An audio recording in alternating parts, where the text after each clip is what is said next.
Well, we just finished a thorough examination of aggregate demand. Now let's go investigate aggregate supply. So what is aggregate supply? Well, it's the level of real domestic output, which is a fancy way of saying it's the amount of goods and services that businesses want to make available for sale in the economy at each possible price level, right? So the aggregate supply curve is collectively how much goods and services that all producers want to make available for sale. So it's real domestic output at each price level in the economy. Well, there's two views of aggregate supply. The first one is the long run aggregate supply curve, or the long view, right? In the long run, wages and resource prices, they match, or they're level, right? So what does this mean? Well, this is what's called the classical view of capitalism, of the economy, right? So there's an old economist says, there's a French economist, Say's law says supply creates its own demand, and many of the disciples of Adam Smith believed for a long period of time, actually up to and including the Great Depression, that over the long period the economy would right itself for a very simple principle. Right, so suppose a business was producing a certain product and they weren't selling as many of the product as they wished. Well, what would happen was they would demand fewer resources and the price of resources would come down, right?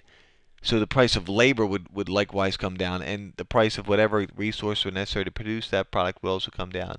And in turn, so would the price of the product they were selling, and the price of the products would come down so far that it would entice people to buy, so that over long periods we had this match of wages being paid out to workers and resource prices, right?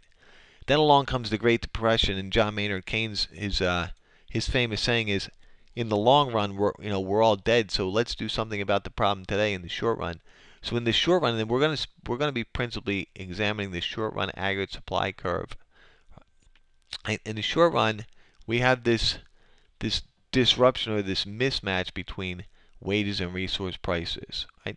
So let's look at these curves now with graphs, and it'll help us further explain this very idea. Here's the long run aggregate supply curve, and the long run aggregate supply curve is vertical at full employment level of output, full employment domestic output, right? So this term full employment output should be familiar to you. We talked about this when we introduced demand pull and cost push inflation. As a matter of fact, when we look on the next slide at the short run aggregate supply curve, it's the exact same curve we used previously to explain demand pull and cost push inflation. All right, so back to this slide. Our blue upward sloping vertical long run aggregate supply curve, it's vertical at the economy's potential level of output. So basically what we're saying here is that in the long run, right, so over long periods of time, the economy operates at or near its full employment level of economic output. So what statistics would be associated with full employment output? Remember, there's three big macroeconomic statistics. If we're at full employment output, we would assume that GDP is growing at roughly 3%, so 3% economic growth. We'd have somewhere in the neighborhood very close to 5% unemployment, so somewhere maybe between 4.5 and 5% unemployment. And we'd have increases in the price level, or inflation, of roughly 2%, somewhere in that neighborhood, right? Well, unfortunately, we know that, from studying business cycles, that we don't always operate at our long-run averages. There's temporary disruptions, and we need to employ the short-run aggregate supply curve. So this short-run aggregate supply curve, right? This is something, again, we went over when we talked about inflation. We just didn't call it the short-run aggregate supply curve. Right? So again, price level on the vertical axis here, right? The general price level in the economy. Real domestic output and GDP being measured on the horizontal axis, right? And there's three ranges to this short-run aggregate supply curve. We got the horizontal range, where economic activity is weak, so there's not much increase or any increase in price level at all. You can see prices remain flat along the horizontal price range here. There's a lot of excess capacity in the economy, right? GDP is negative, unemployment is high, and businesses aren't really enticed to go gangbusters producing goods and services. Right? Well, little by little, economic activity picks up, and we start entering that upward sloping intermediate range of the aggregate supply curve. We notice that we don't continue to go sideways or horizontally along that curve. We start to turn upwards, right?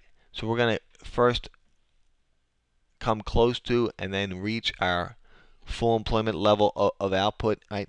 And what happens here is as we move through this short run aggregate supply curve, right, two things are happening. Right? Economic activity is picking up, so therefore the demand for final goods and services and the demand for resources tends to increase, right, which drives up prices a bit. And we're producing more goods and services as we move from the horizontal range through the upward sloping intermediate range, which means we're going to provide more jobs, right? But in the short run, remember, we only have a limited amount of economic resources: land, capital, labor, and entrepreneurability. So the curve turns vertical at our full capacity level of output, right? So in other words, that vertical range is synonymous with the slide we looked at previously about the long run aggregate supply curve. Right? Eventually we hit our proverbial wall of production. In other words, because we have a limited amount of land, capital, labor, and entrepreneurability, for the time being, we wouldn't be able to produce beyond a certain level of output. Right? Well, let's look at this slide a little more closely. Right? Here we have the same exact short run aggregate supply curve, but we don't have that pronounced horizontal range on the left-hand side of the curve, nor do we have the completely vertical range on the top of the curve where it says AS near aggregate supply. But you will notice the shape of the curve is very similar to the previous curve, and this is the one that McConnell is now using in the textbook. So in the lower left-hand portion of this curve, it's rather flat, right? The short run aggregate supply curve, and in the upper right-hand portion of this curve, it turns very close to vertical, right? So we will use or we employ this curve, right? Especially since it's the curve on the used in the textbook now. Right? So really, what we've done is say most of the time we don't operate at the extremes, right? We don't operate all the way left in that completely left portion of the horizontal short run aggregate supply curve, nor do we get to the point where it's completely vertical. So we operate somewhere in the middle of that exaggerated curve, right? So again, here we have full employment, or QF, full employment level of output, labeled down bottom, right? Labeled down bottom. Well, just like when we talked about aggregate demand, we said, okay, cause the aggregate supply curve, the short run aggregate supply curve, to either increase, shift to the right, right, or to decrease, shift to the left, right? So before we go any further, an increase in the aggregate supply is positive, right? An increase in the aggregate supply curve, that would be an enormous positive for the U.S. economy. A decrease in the aggregate supply curve would actually be a tremendous negative for the economy, right? So knowing that, what causes the aggregate supply curve to shift, right? Well, the first one is simply input prices, right? Whether we're talking about the price of domestic resources or imported resources, right? So, domestically we have land, capital, labor. We actually have a decent amount of energy resources here in the United States as well available for our production. So if the price of resources were to decline or go down, the short run aggregate supply curve would shift to the right. Right? Unfortunately, if the price of these resources goes up, the short run aggregate supply curve will shift left. Right? And if you look down bottom, we said prices of imported resources. You put a big star there along next to imported oil. That's the big one there. And we actually talked about this when we talked about cost push inflation. This is referred to as a negative supply shock. Right? So a significant increase in the price of oil could cause cost push inflation, a leftward shift of the aggregate supply curve, and any drop in these price of especially order of oil would cause an increase or a rightward shift in the aggregate supply. Right? The other factor which would affect the direction or the shift of the aggregate supply curve is productivity. Right? And obviously here, I'm simply reading to you, but increases in productivity, in the level of productivity, they reduce productive cost. Maybe some of you have taken microeconomics. So we look down there at the definition of productivity. It's simply, right, productivity is simply, output over input. So in other words, for the resources you're putting into the economic process of manufacturing goods or services, what level of output are you garnishing from that input, right? What level of output are you getting from that input? So that tells us productivity. So any increases in productivity will shift the curve to the right. And this is very similar to our idea of technology shifting the production possibility curve to the right, right?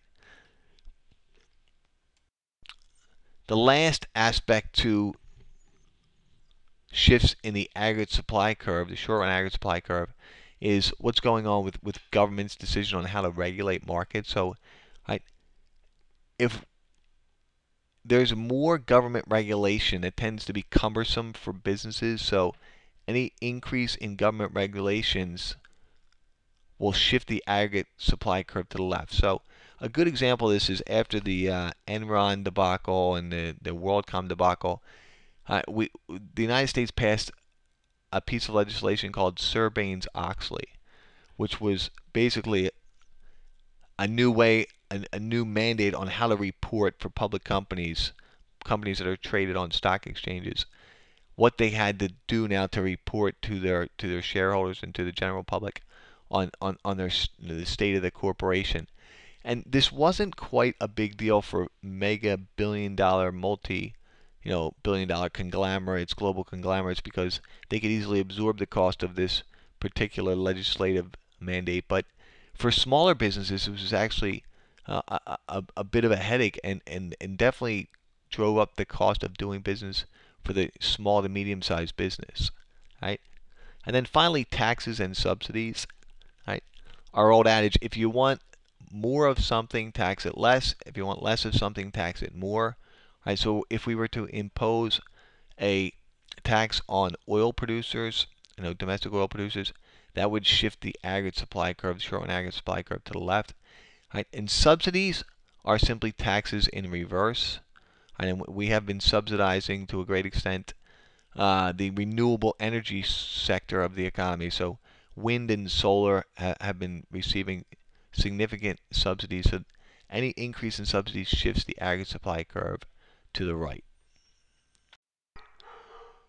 Okay, now that we understand the basics of aggregate demand and aggregate supply, what happens when we bring aggregate demand and aggregate supply together? Well, here we have what's called full employment equilibrium GDP. So when we bring together the forces of buyers in the market, right, and that's all buyers, C plus I plus G plus X, consumer expenditures, investment spending by business on new capital, right, government spending and net exports, right, coupled with the amount of output that producers want to make available at the price level. Right, in the short run, so we have short run equilibrium GDP here. The way we have it drawn here, right, this is the Goldilocks scenario. Everything's okay, with the U.S. GDP. So we're in that expansionary phase of the business cycle. So if aggregate demand is intersecting with aggregate supply, as pictured here, we would be at our long-run averages when it comes to our macroeconomic variables, right, the three of importance. So about 3% economic growth, about somewhere in the neighborhood of 4.5%, 5% unemployment, and about 2% inflation. Right? So that's what we mean by full employment domestic output, QF, and that's why, just to make this obvious, or to make the point more apparent, we have a yellow line drawn up to that point where aggregate demand is intersecting aggregate supply. So we're going to use this as our paradigm, right? This is where we'd want to be. We'd like to be operating at macroeconomic equilibrium GDP at full employment, as pictured above. Right? So we're going to analyze, okay, what happens when something changes? What happens if aggregate demand were to increase or decrease, or aggregate supply were to increase and decrease, and how that would affect our three macroeconomic variables of GDP, unemployment, and inflation. Right? So in our next slide here, we're talking about, well, what happens if there's a decrease in aggregate demand? right? So if we start off at equilibrium point A, again it's labeled QF here, right? And there's a leftward shift in aggregate demand. Well, first of all, what would cause a leftward shift in aggregate demand? Well, a negative wealth effect. So if the stock market were to drop significantly, right? Or household indebtedness, right? Or far less enthusiasm from the business community about investment spending going forward due to macroeconomic conditions. Well, that's exactly what caused this last recession in 2007. Right? We had all three of those whammies sort of hitting the U.S. economy at the same time. That's why we had a significant leftward shift in aggregate demand. Right? The stock market fell by a significant amount. We had household indebtedness rising quite a bit because the values of homes plummeted. At the same time, people were over leveraged. They had borrowed too much against their homes. Right? We had the collapse of some financial companies like Lehman Brothers and Bear Stearns. Right? So the average business owner or the large corporation both found it difficult to come up with any type of new projects where they had any real expected rate of return that's going to be even positive. They reacted by laying people off, right?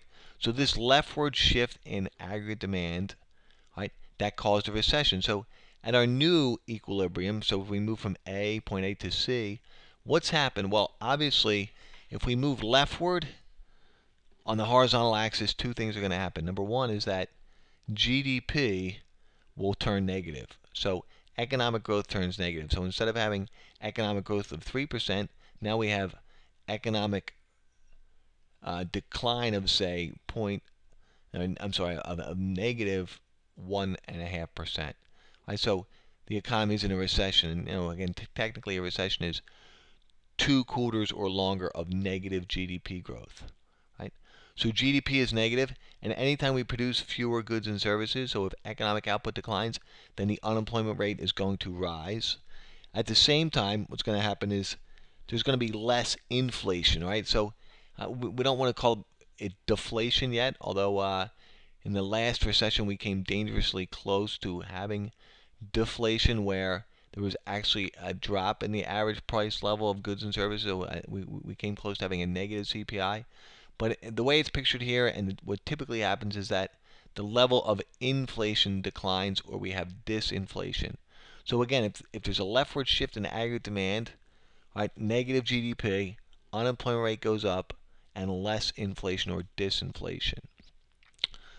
On the other hand, we're in an economic expansion, so we're at or near that peak phase of the business cycle, and there is an increase in aggregate demand. Well, again, we could get close to that scenario where we have too much money chasing too few goods, or demand pull inflation. So as we move from QF, right, if spending increases both from consumer expenditures and gross business investment, right, what happens is that we simply end up bidding up the price of final goods and services and bidding up the price of resources, because remember, in the short run we have a limited capacity to produce. So any increase in spending beyond our ability to produce goods and services simply causes an excess in price level. Now, there is a possibility to eke out a bit more economic growth from QF going to the right, and there is a possibility that the unemployment rate would come down a bit. But notice that prices moved from P1 up to P2, right, as we move from QF level of output out to our new equilibrium. So what happens there is inflation starts to be the economic worry, right, where the CPI is increasing at, say, 5 or 6 or 7%. So inflation is the worry. Right, now here's the worst case scenario of all.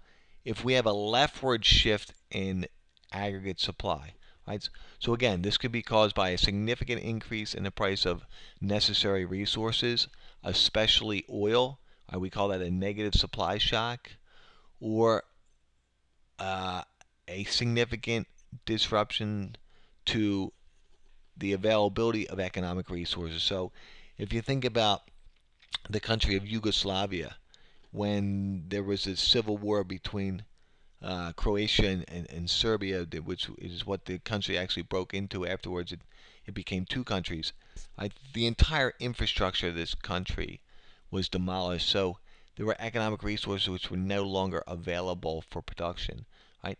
So we call this cost push inflation. So if the price of a barrel of oil were to skyrocket to back up towards $150 a barrel, right, that would cause a leftward shift in the aggregate supply curve. And the reason this is the worst case scenario for the economy is because it simultaneously creates inflation and a recession. So as we move from QF to Q1, what happens is that GDP turns negative, so we're in a recession because we're producing fewer goods and services. Unemployment rate starts to climb because GDP is negative, so there's fewer jobs to be had. And at the same time, we have inflation, prices going up. Right? This is what happened in the 70s and again in the early 80s when we had this negative supply shock related to oil. And economists refer to this as stagflation, a period of both high inflation and high unemployment. Right? This is the absolute positive worst case scenario for the U.S. economy. All right. Well, if a decrease in aggregate supply is the worst case for U.S. economy, then an increase in aggregate supply is going to be the best scenario for the U.S. economy, right? So what would create or cause an increase in aggregate supply? It gets back to what would create or cause economic growth. More resources or better resources, right? So if we find a way to take this enormous discovery of natural gas and put it to use in the U.S. economy, that would shift the aggregate supply curve to the right. Right? Productivity, any increase in productivity would shift the aggregate supply curve to the right. So again, that period of time from 1990 through 1998-ish, that period, almost a decade's worth of enormous increase in productivity due to computerization of large parts of the economic engine. So that shifts the aggregate supply curve to the right. So what happens when we have an increase in aggregate supply is that we're able to achieve what's called non-inflationary economic growth. So we continue to produce more goods and services. Right? We'll push down the unemployment rate, but we don't have the problem of inflation if the aggregate supply curve is shifting to the right.